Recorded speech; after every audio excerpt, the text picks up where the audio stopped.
खौफ नहीं होता, बल्कि कामिल मोहब्बत खौफ को दूर कर देती है, क्योंकि खौफ से अजाब होता है और कोई खौफ करने वाला मोहब्बत में कामिल नहीं हुआ। खुदावन के पाक कलाम पढ़े और सुने जाने पे खुदावन की बरकत हो, आमीन। मेरे अज़ीज़ों, इसकी आयत के नीचे वाले हिस्से में बड़ी खूबसूरत बात लिखी है। जो मोहब्बत होती है ना, वो हमारी जिंदगियों से खौफ को निकाल देती है, और जब खौफ निकल जाता है तो फिर हम कामिल बनते जाते हैं। हालेलुया। मेरे अज़ीज़ों, आज मैं कुछ लोगों का ऐसा आपके साथ जिक्र करूंगी पाक कलाम में से ही, जिनके अंदर मोहब्बत थी और उन्होंने दुनिया में क्या चीज़ों को हासिल किया, और जिनके अंदर मोहब्बत नहीं थी उन्होंने दुनिया में रह के क्या हासिल किया और क्या खोया। मेरे अज़ीज़ों, सबसे पहले हम आदम और हवा की ज़िंदगी पे गौर करते हैं। आदम और हवा की ज़िंदगी में बहुत प्यारी खूबसूरत मोहब्बत थी। वो बहुत ही अजीम लोग थे, मेरे हाल में नहीं बल्कि थे, क्योंकि जिनसे हर रोज़ खुदा बाप खुद मुलाकात करने आता था, बातचीत करने आता था। उनके अंदर मोहब्बत थी, लेकिन हवा के पास मोहब्बत का थोड़ा सा लेवल डाउन होता है। मेरे अज़ीज़ों, इब्लीस को पता नहीं होता कि इन्हें पूरे बाग में से किस दरख्त के फल को खाने के लिए मना किया हुआ है। मेरे अज़ीज़ों, वो हवा के पास आता है और हवा को कहता है कि खुदा बाप ने तुम्हें किसी चीज़ के लिए मना किया है। पैदाइश के जब शुरू के चैप्टरों में पढ़ते हैं तो वहाँ पे इब्लीस बिल्कुल यूं ही बात उससे करता है। इब्लीस को नहीं पता था कि किस चीज़ से इसे मना किया गया। तो मेरे अज़ीज़ों, जो हवा होती है वो क्या कहती है कि हमें ये जो बाग के दरमियान में दरख्त लगा है ना, इसे टच करने को, इसे छूने को, और खाना तो दूर की बात है, इसे टच और छूने को ना मना किया गया है। तो मेरे अज़ीज़ों, हवा के अंदर अगर मुकम्मल कामिल मोहब्बत होती तो वो यीशु के खुदा बाप के लफ्ज़ों पे गौर करती कि हमें छूने को मना किया गया, तो वो उसे टेस्ट कर लेती है। और मेरे अज़ीज़ों, जब वो टेस्ट कर लेती तो उसकी ज़िंदगी में गुनाह आ जाता है, खौफ आ जाता है, फिर वो खुदा की हजूरी से निकल जाते हैं। जब खुदा बाप आता है, अगर उसे पुकारता है तो पहले तो वो फौरन से पहले आ जाते थे खुदा के पास, लेकिन वो डरते हैं। पहले तो वो आवाज़ का आगे से आंसर ही नहीं देते और फिर वो चुप रहते हैं। लेकिन फिर खुदा बाप जब उन्हें दोबारा पुकारता है, आदम आदम तू कहाँ है, तो वो कहता है कि मैं गुनाह आलूदा ज़िंदगी में आ चुका हूँ, मैं नंगा हूँ, क्योंकि उसकी ज़िंदगी में गुनाह आ चुका हुआ था, वो नंगा हो गया था, वो मोहब्बत उसकी ज़िंदगी से उठा ली गई थी। जब मेरे अज़ीज़ों, हमारी ज़िंदगी से भी मोहब्बत उठा ली जाती है तो हम भी नंगे हो जाते हैं, हम भी खौफ में आ जाते हैं, फिर हम खुदा की हजूरी से दूर दूर भागने की कोशिश करते हैं। लेकिन मेरे अज़ीज़ों, खुदा बाप ने उसे भी मोहब्बत के दोबारा से अपने करीब लेके आने के लिए उसने एक प्लान बांधा, किया भी पूरा, जिसकी वजह से आज हम उसकी हजूरी में मौजूद हैं। हालेलुया। मेरे अज़ीज़ों, हम पहले वो लोग देखेंगे जिनकी ज़िंदगी में मोहब्बत नहीं थी, वो कैसे, उनके साथ क्या हुआ। आदम और हवा भी खुदा की हजूरी से निकल गए। इसके बाद हम साउल की ज़िंदगी पे गौर करते हैं। साउल वफादार था, फरमाबरदार था, अपने बाप के गधों को ढूंढने के लिए बहुत दूर लंबा सफ़र करके निकलता है, लेकिन उसके अंदर मोहब्बत नहीं होती। खुदा ने चाहा कि मैं उसे बादशाह इसराइल के लिए बनाऊं और इसे अपनी हजूरी में कायम रखूं, लेकिन मेरे अज़ीज़ों, उसके अंदर मोहब्बत ना होने की वजह से वो बादशाही भी करनी ख़त्म कर दी। उसके अंदर नफरत आ जाती है दाऊद के लिए। वो दाऊद को मारने के बहाने ढूंढना शुरू कर देता है, मुसूबे बनाना शुरू कर देता है, और साउल जो है वो सुसाइड करता है, यानी खुदकुशी करता है। जिनके अंदर मोहब्बत होती है वो सुसाइड नहीं करते, खुदकुशी नहीं करते, वो खुदावन के साथ चलते हैं, वो अपनी जिंदगियों की हिफाजत करते हैं। कहते हैं कि ये बदन जो है ना, ये मैंने खुदावन के जलाल के लिए इस्तेमाल करना है। उसके अंदर मोहब्बत ना होने की वजह से वो बहुत सी नेमतों से, बरकतों से महरूम हो जाता है। इसी तरह मेरी अज़ीज़ों, हम काइन की ज़िंदगी की तरफ गौर करते तो काइन की ज़िंदगी में भी मोहब्बत नहीं होती। खुदा से पूछता था तेरा भाई किधर है, तो वो कहता मैं अपने भाई को मुहाफ़िज़ हूँ, हमें एक दूसरे का मुहाफ़िज़ बनना चाहिए। जिनके अंदर मोहब्बत होती है वो एक दूसरे की फ़िक्र करते हैं। उसके अंदर मोहब्बत नहीं थी, उसने अपने भाई की फिक्र नहीं की, जिसकी वजह से वो लानती ठहराया गया। मेरे अज़ीज़ों, इसी तरह हम उर्फा की ज़िंदगी पे गौर करते तो उर्फा भी जो थी वो खुदा बाप के साथ मोहब्बत नहीं रखती थी। वो नोमी के साथ भी मोहब्बत रखती थी, लेकिन इतनी ज़्यादा मोहब्बत नहीं रखती थी। मेरे अज़ीज़ों, उर्फा असल में नोमी की बहुत ही दूर की जेठानी थी।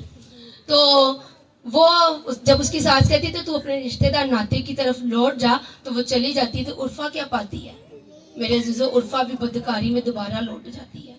और उर्फा जब वहाँ पे जाके शादी करती है तो उसकी जिंदगी में जाते जुड़े जैसे लोगों को वो जन्म देती है, जिनका फना दाऊद करता है।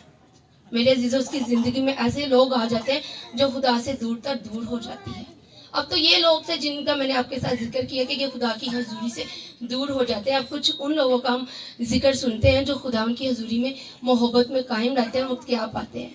सबसे पहले हम दाऊद के बारे में सीखते हैं। दाऊद बहुत ही खूबसूरत टीन एज का बच्चा लड़का होता है, वो खुदा के साथ चलता है, उसके अंदर मोहब्बत होती है और खुदा कहता है कि मेरी दिल के लिहाज से मुझे एक इंसान मिल गया है, क्योंकि उसके दिल में मोहब्बत होती है, उसके दिल में बदी नहीं होती।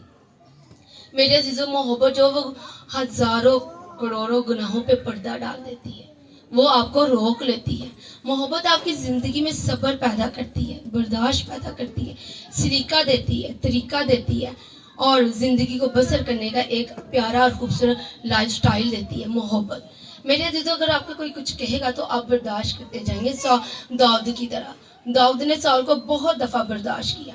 साउल उसके हाथ में बहुत दफा आया था, वो चाहता तो उसे मार सकता था, लेकिन उसकी जिंदगी में मोहब्बत थी, मोहब्बत का रूह था, जिसकी वजह से उसने ये गुनाह नहीं किया। मेरे अजीजों, जब हम मोहब्बत अपनी ज़िंदगी में कायम रखते हैं ना, तो हम यकीनन बहुत से गुनाहों से पाक होते जाते हैं।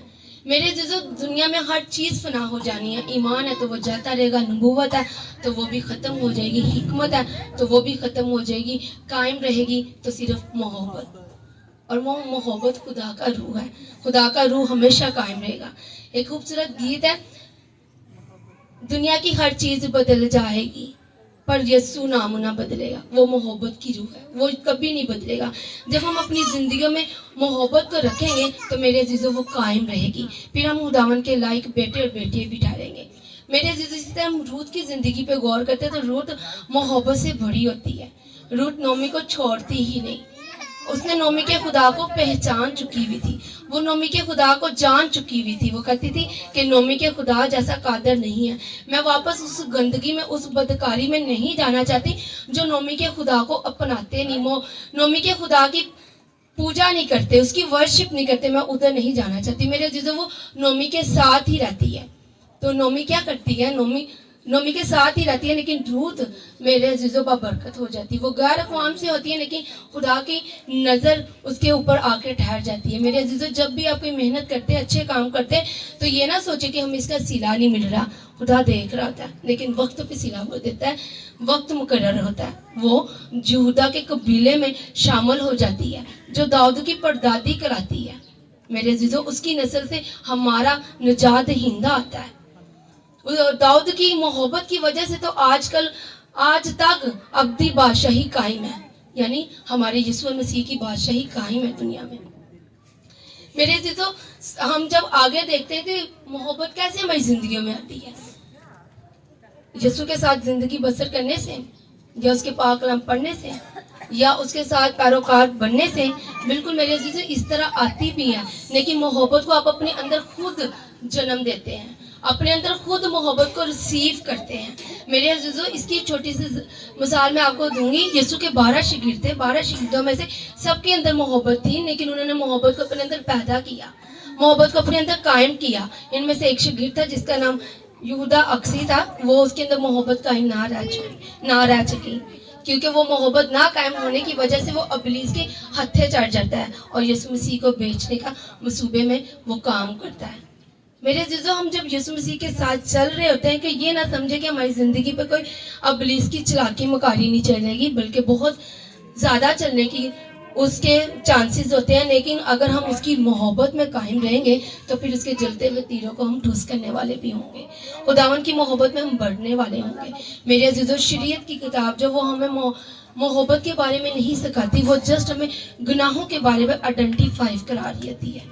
कहती है कि माँ बाप की इज्जत नहीं करोगे तो गुनाह है, पराई चीज़ का लालच करोगे तो वो गुनाह है, किसी की चीज़ पे नज़र रखोगे वो गुनाह है, बदी का दिल में रखोगे तो वो गुनाह है। शरीयत हमें जस्ट आइडेंटिफाई, पहचान गुनाह की करा रही है, लेकिन मोहब्बत से नहीं हमें तालीम दे रही।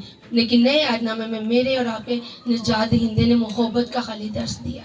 मेरे अजीजों, उसने अपने आप को सलीब पे कुर्बान होकर मोहब्बत का सबूत दिया। मेरे अजीजों, वो जानता था कि इन लोगों के ये लोग जो है इनके लिए मैं अपनी सलीब पे जान भी दे दूंगा तो ये क्या गुनाह से बाज आ जाएंगे, ہم اس کی سلیب پہ جان دینے کے بعد گناہ نہیں کیے میرے عزیزو، ہر روز کرتے ہیں، لیکن یہ اس کی محبت ہوتی ہے کہ ہم قائم ہیں۔ کہنے کا مطلب یہ ہے کہ اس نے کہا کہ یہ میرے عزیز بیٹے اور بیٹی ہیں، میں نے اپنے ہاتھ سے ان کی کاراگیری کی ہے، ان کے اندر اچھا روح ڈالا ہے اور زمین پہ انہیں بھیجا ہے، لیکن جو ان کی زندگیوں میں کام کرتی وہ ابلیس کی تصویریں ہیں۔ میرے عزیزو، جب ہماری زندگیوں میں ابلیس کی تصویریں کام کرتی تو ہمیں پہچان جانا چاہیے۔ میرے عزیزو، پولس رسول کہتا ہے یارو اس سے اچھی بات اور کیا ہو کہ تم گناہ کرتے ہو، تمہیں پتہ چل جاتا ہے۔ میرے عزیزو، جب ہم گناہ کرتے تو ہم بچے نہیں ہیں کہ ہمیں پتہ نہیں چلتا، ہمیں پتہ چل جاتا ہے۔ پولس رسول ایک جگہ پہ یوں بھی فرماتا ہے جس کام کا میں کرنے کا ارادہ کرتا ہوں وہ کام میں کر نہیں پاتا، اور جس کا ارادہ نہیں کرتا وہ کام مجھ سے ہو جاتا ہے۔ اس کا مطلب یہ ہوا کہ اس کا کرنے والا میں نہ ہوا، کوئی اور ہے، یعنی گناہ ہے، ابلیس کی تصویر میری زندگی میں کام کر رہی جو یہ کام مجھ سے کروا رہی ہے۔ تو میرے عزیزو، یسوع کی محبت میں بڑھتے ہوئے، قائم رہتے ہوئے آگے بڑھنا ہے، اور ابلیس کو اپنی زندگیوں سے شرمندہ کرنا ہے اور خدا کے نام کو جلال دینا ہے، تاکہ ہم بھی ان لوگوں کی طرح بلیسفل ہوں اور ہماری آنے والی نسلیں بھی خداوند کے جلال میں استعمال ہوں۔ ہلیلویا۔ خداوند کے پاک کلام پڑھے اور سنے جانے پہ خداوند کی برکت ہو۔ آمین۔